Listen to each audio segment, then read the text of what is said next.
Le ministre Jean-Michel Sama Lukonde Kyenge a présidé ce vendredi 25 juin 2021 par visioconférence le Conseil de ministres de ce jour. 5 points étaient inscrits à l'ordre du jour, à savoir 1. Communication du Premier ministre chef du gouvernement. 2. Point d'information. 3. Approbation d'un relevé des décisions du Conseil des ministres. 4. Examen et adoption des dossiers. 5. Examen et adoption d'un projet de texte. 1. De la communication du Premier ministre chef du gouvernement. La communication du Premier ministre a porté sur la rencontre bilatérale entre le président de la République démocratique du Congo et le président de la République du Rwanda. Ce vendredi 25 juin 2021, le président de la République s'est rendu à Gisenyi au Rwanda pour rencontrer son homologue rwandais. Dans cette ville frontalière de la ville de Goma, les chefs de l'État a constaté, à côté de son homologue, les dégâts causés par le séisme consécutif à l'éruption du Nyiragongo. Il était aussi question de faire le point de la coopération bilatérale entre les deux pays. C'est samedi 26 juin 2021. Le président de la République accueillera son homologue rwandais à Goma. Ensemble, ils présideront la cérémonie de signature d'un certain nombre d'accords liant nos deux pays. Le Premier ministre chef du gouvernement a rappelé qu'il y a quelques jours, le chef de l'État avait fait le même exercice de renforcement de relations bilatérales avec son homologue ougandais. Avant de clore sa communication, le Premier ministre a tenu à présenter au nom du gouvernement ses sincères condoléances au président de la République pour les décès survenus ces derniers jours dans son cabinet ainsi que dans sa famille biologique. Point 2. Point d'information. Présentant la situation de l'état du territoire national. Le vice-premier ministre, ministre de l'Intérieur, décentralisation et affaires coutumières, est revenu sur quelques faits saillants, parmi lesquels l'installation du président de la République à Goma dans la province du Nord Kivu pour suivre de près les opérations lancées dans le cadre de l'état de siège et évaluer de manière régulière l'assistance humanitaire apportée aux populations déplacées à la suite de l'éruption du volcan Nyiragongo. Les banditismes et la criminalité dans les grandes agglomérations, dont Kinshasa, Kolwezi et Matadi, ou des cas de vols, braquages, justice populaire, enlèvements suivis des demandes de rançons et de meurtres ont été enregistrés. Les instructions du gouvernement ont été données au commissaire général de la police nationale congolaise pour intensifier les opérations de traque contre les acteurs de ces actes qui devraient en répondre. De mouvements de grève déclenchés par les enseignants de certaines écoles conventionnées catholiques et officielles réclamant l'amélioration de leurs conditions de travail et le paiement de nouvelles unités, dont ceux de la province du Haut-Katanga. En revanche, ceux de Penjoa dans les territoires de Kiri en province de Maindombe observent un arrêt de travail pour exiger le paiement de 3 mois d'arriérés de salaire. Le gouvernement reste préoccupé par ces problèmes sociaux auxquels les citoyens congolais sont confrontés et rassure que des solutions sont en voie d'être trouvées. Toujours sur ces chapitres sécuritaires, le ministre de la Défense nationale et ancien combattant représenté par un vice-ministre est revenu principalement sur la poursuite des opérations militaires en profondeur en Ituri et dans le Nord Kivu contre tous les groupes armés réfractaires au processus du désarmement volontaire. Des opérations sont également en cours d'exécution dans le Sud Kivu et dans le Tanganyika. En province du Nord Kivu, la pression militaire exercée par les forces armées de la République démocratique du Congo a entraîné notamment la reddition de plus d'une centaine de miliciens de divers groupes armés dans le territoire de Massissi. Le 21 juin 2021, 134 anciens combattants de groupes armés, dont 50 Nyatura CMC, 47 Nyatura APCLS de Janvier Karaeri et 5 FDLR FOCA, ont été évacués vers Goma pour une adhésion au processus de désarmement, démobilisation, réinsertion communautaire et stabilité. Leurs armes et munitions ont été récupérées et ramenées à la base logistique régionale. Le travail s'est poursuivi sur terrain et d'autres redditions sont en gestation, telles qu'au village de Lofu, groupement Tama, chefferie Bamate en territoire de Lubero. Des affrontements ayant opposé les forces armées de la République démocratique du Congo aux miliciens APCLS le 19 juin 2021 au village d'Ouwa, dans la localité de Mouinzi, groupement Bafuna, secteur Osso-Banyungu en territoire de Massissi. 6 miliciens ont été neutralisés et 11 autres ont été capturés.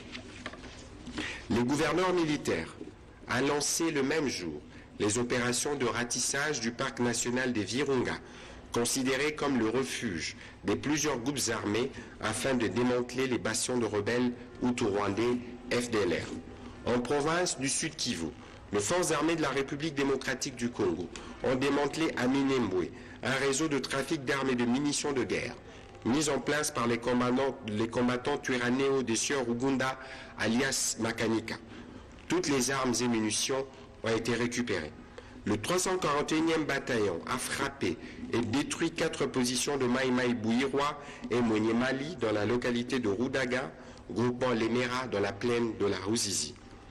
En Ituri, les forces armées de la République démocratique du Congo continuent la fouille du terrain à la recherche des terroristes ADF depuis les incursions à Boga en territoire d'Irumu. Dans ce cadre, une offensive contre les ADF le 20 juin dernier a permis de libérer 12 otages dans la profondeur en chefferie Bahema Boga. En territoire des Djougou, 10 otages parmi les personnes enlevées par les ADF MTM le 17 juin 2021 ont été relâchés le 19 juin 2021 au Graben dans l'axe sud. Le 20 juin 2021, les forces loyalistes ont fait échec à une tentative d'occupation de Kilo-Centre par environ 200 miliciens Codeco armés. Au point 3, au chapitre de points d'information du Conseil de ministres de ce jour, le ministre de la Santé, Hygiène et Prévention a fait le point de la situation générale de la pandémie à Covid-19. Il en ressort que depuis les débuts de l'épidémie, déclaré le 10 mars 2020, les cumuls de cas est de 38 936, dont 38 935 cas confirmés et 1 cas probable. Au total, il y a eu 896 décès et 28 115 personnes guéries. En ce qui concerne Kinshasa, épicentre de l'épidémie, il a également annoncé que l'hôpital du Cinquantenaire, avec ses 250 lits, a été réquisitionné pour renforcer la capacité d'accueil de malades touchés par ces virus. De même, par rapport aux examens de laboratoire, qui sont passés d'une moyenne de 500 à plus de 2000 échantillons par jour, le ministre de la Santé, Hygiène et Prévention a proposé des mesures suivantes. L'achat en urgence des milliers de prélèvements et des réactifs de laboratoire, tests y compris, la réouverture du centre de traitement Covid-19 de l'hôpital du Cinquantenaire qui peut abriter plus de 250 malades, une commande supplémentaire en oxygène pour fournir les hôpitaux non planifiés mais qui reçoivent le malade à Covid-19, l'intensification de la vaccination contre la Covid-19 en général dans les camps et milieux carcéraux en particulier. En ce qui concerne la vaccination, il a été indiqué que sur un total de 498 sites prévus, 268 sites sont actuellement fonctionnels à travers 8 provinces ciblées. Au 21 juin 2021, les statistiques rapportent que 44 840 personnes ont été vaccinées, dont 74% d'hommes, 26% de femmes. 69% parmi les vaccinés ont moins de 55 ans et 31% ont plus que 55 ans. La vaccination est aujourd'hui un élément majeur de la riposte. 5,9 millions de doses d'autres types qu'AstraZeneca, dont Pfizer, Sinovac, Johnson & Johnson, sont attendues dans les prochains jours. Le gouvernement a accentué la communication sur la nécessité de respecter scrupuleusement les mesures barrières et les autres mesures édictées au dernier Conseil de ministres.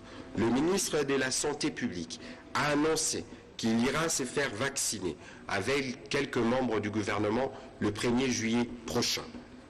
Quant à la grève du personnel de santé, non médecins et administratifs, le ministre de la Santé publique, Hygiène et Prévention a annoncé au Conseil qu'un compromis a été trouvé entre son ministère, les ministères du budget et les syndicats.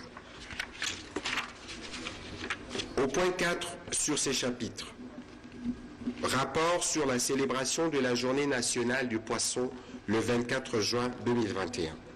Selon le rapport présenté au Conseil des ministres par le ministre de la Pêche et Élevage, la Journée nationale du poisson, dédiée aux pêcheurs, aux pisciculteurs et à tous les différents intervenants impliqués dans les filières pêche et aquaculture, a été célébrée dans la sobriété et dans un double contexte, à savoir la crise sanitaire créée par la pandémie à Covid-19 ainsi que la gestion de la suite a donné aux engagements pris par le président de la République lors de sa rencontre avec les pêcheurs du Poul Malébo le 7 mars 2021 dernier. À cette occasion, un lot important d'intrants de pêche, quelques moteurs hors bord ont été distribués aux différents campements des pêcheurs du Poul Malébo en vue de relancer la production halieutique. Sur instruction du président de la République, chef de l'État, des réponses ont été apportées au cahier des charges de pêcheurs qui lui avait été soumis. S'agissant de la restitution du port de Kinkole aux pêcheurs, celle-ci est déjà effective. Sa délimitation est déjà faite par les services du cadastre et d'autres dispositions légales à la matière sont en train d'être exécutées. En ce qui concerne la relance de l'Office national de la pêche, ONP, le projet de décret de création de cette structure a déjà été transmis par le service de la présidence de la République au cabinet du Premier ministre pour compétence. Quant à la restauration de la date du 24 juin, ainsi que la réhabilitation de la route nationale numéro 1 vers le port de Kinkole, les deux dossiers ont été transmis au ministre concerné. Le ministre de la Pêche et Élevage a souligné que le gouvernement compte construire en urgence un débarcadère intégré où il y aura la chaîne de froid pour la conservation des poissons, les marchés de poissons ainsi qu'un dispensaire pour les pêcheurs. Au point 5, toujours sur ce chapitre de points d'information, le ministre de la Solidarité, le ministre des Affaires sociales, Action humanitaire et solidarité nationale, a fait le point sur le rapport intérimaire de la situation humanitaire à Goma à la suite de l'éruption du Nyiragongo le 22 mai dernier. Il en ressort que 247 352 personnes, représentant 41 225 ménages, s'étaient déplacées de la ville de Goma pour trouver refuge ailleurs. 8 198 personnes ont perdu leur maison, dont 2 519 locataires. 31 personnes ont perdu leur vie, dont 7 lors de l'évacuation de la ville, et 24 personnes ont été calcinées par les laves. 170 enfants non accompagnés ou séparés de leur famille. 10 écoles et 4 centres de santé ont été détruits. La route reliant Goma et les territoires de Rutshuru a été coupée par la lave sur 1300 mètres et une partie de la ville a été privée d'eau et d'électricité.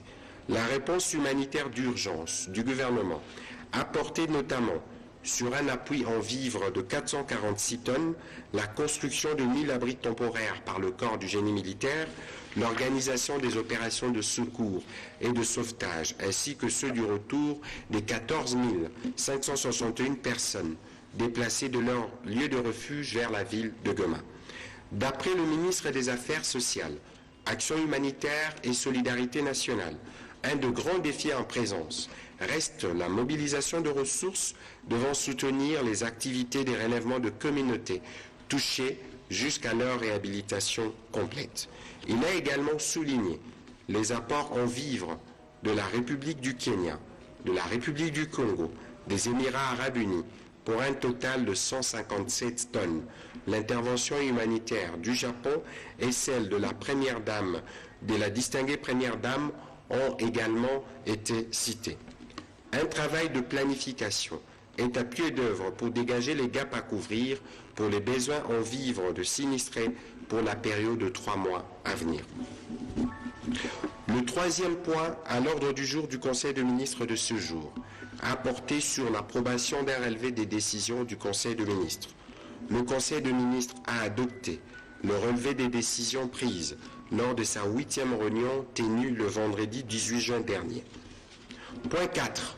Examen et adoption de 2 dossiers. 4.1. De la mise à jour des résultats des concertations sur la révision de tarifs des services aériens. Le ministre de l'Économie nationale a présenté aux membres du gouvernement les résultats des concertations sur la révision des tarifs des services aériens en République démocratique du Congo. Ces travaux, réunissant les opérateurs du secteur, l'autorité de l'aviation civile et la régie des voies aériennes, ont passé au crible la structure des prix de billets d'avion et du fret aérien. Il en ressort que la fiscalité et la parafiscalité supportées par le passager actuellement représentent jusqu'à 54% du prix final du billet. En plus de ces prélèvements, le passager supporte aussi la taxe statistique de 5 $, la taxe IDF dite GoPass de 10 $, ainsi que les frais liés au test Covid-19 fixés à 30 $. L'analyse de tous ces prélèvements indique que certains sont redondants, alors que d'autres n'ont aucune contrepartie avérée. Dans ces dialogues francs et sincères, les opérateurs ont évoqué la non-conformité de pistes d'atterrissage qui entraînent une usure accélérée de leurs appareils, particulièrement les pneus et les freins. Ils ont par conséquent sollicité du gouvernement de la République un allègement des droits de douane à l'importation de pièces de réchange qui, par ailleurs, ne sont pas prélevés dans la plupart des pays. Pour prendre en compte les attentes des opérateurs du secteur aérien, en droite ligne avec la vision du président de la République, chef de l'État, le gouvernement a levé les options suivantes. La réduction du taux de la taxe sur la valeur ajoutée de 16 à 8% sur le tarif du transport aérien, l'allègement des droits des douanes à l'importation de pièces de réchange des aéronefs ayant leur port d'attache en République démocratique du Congo, la suppression de la structure des prix des redevances sécurité et sûreté perçues par l'autorité de l'aviation civile et la régie de voies aériennes, la réduction de la taxe sur l'autorisation d'importation des aéronefs de 70 000 $ à 10 000 $ américains. Ces efforts du gouvernement ont abouti à une réduction supplémentaire de 40 $ sur tous les trajets. Par conséquent, le prix de principaux trajets qui seront bientôt appliqués connaîtront une baisse variant entre 45 et 70% selon les itinéraires. À titre illustratif, un billet Kinshasa-Goba coûtera moins de 200 $ au lieu de 340 $ américains. Et celui de Kinshasa-Gbadolité se négociera aux alentours de 150 $ au lieu de 480 $ actuellement.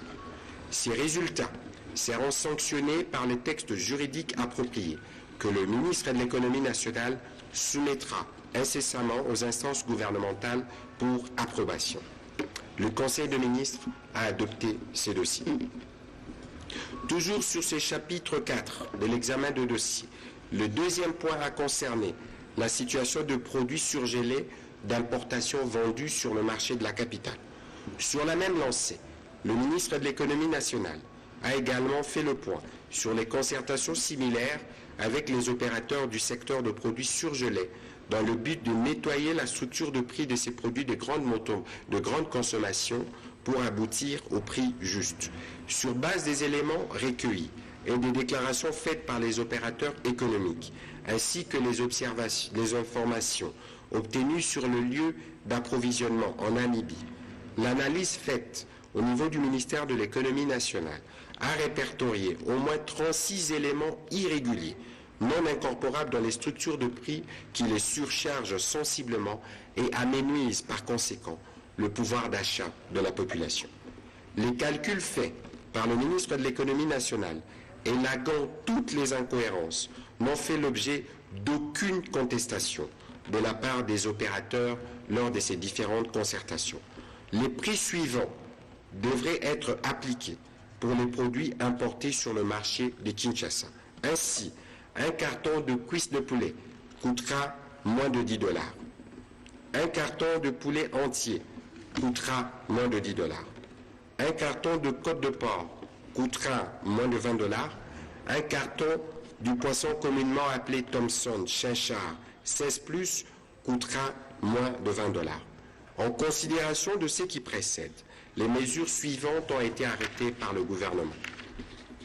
L'application des prix issus de concertation entre le ministre de l'Économie nationale et les opérateurs économiques du secteur de produits surgelés. Une mission urgente sera dépêchée en Belgique auprès de la société Pluvera en vue de vérifier les valeurs phobes de volailles exportées à destination de la République démocratique du Congo. La levée des barrières routières irrégulières qui surchargent inutilement les prix de produits de première nécessité. La rationalisation des prélèvements parafiscaux dans la structure de prix de produits de première nécessité. La redynamisation du comité de suivi de prix de produits de première nécessité pour un suivi de proximité. L'application scrupuleuse de la réglementation sur les services habilités à exercer aux frontières conformément au décret-loi en vigueur. L'extension des travaux de rationalisation de structures de prix aux autres denrées alimentaires produits localement. Le Conseil des ministres a également approuvé ces dossiers. 5 et dernier point à l'ordre du jour du Conseil des ministres de ce jour. La ministre d'État, ministre de la Justice et garde de Sceaux, a présenté au Conseil des ministres le projet de loi portant autorisation de la prorogation de l'état de siège sur une partie du territoire de la République démocratique du Congo pour une période de 15 jours prenant cours le 6 juillet prochain. Ce projet a été adopté. Commencé à 10h50, la réunion du Conseil des ministres a pris fin à 15h17. Je vous remercie.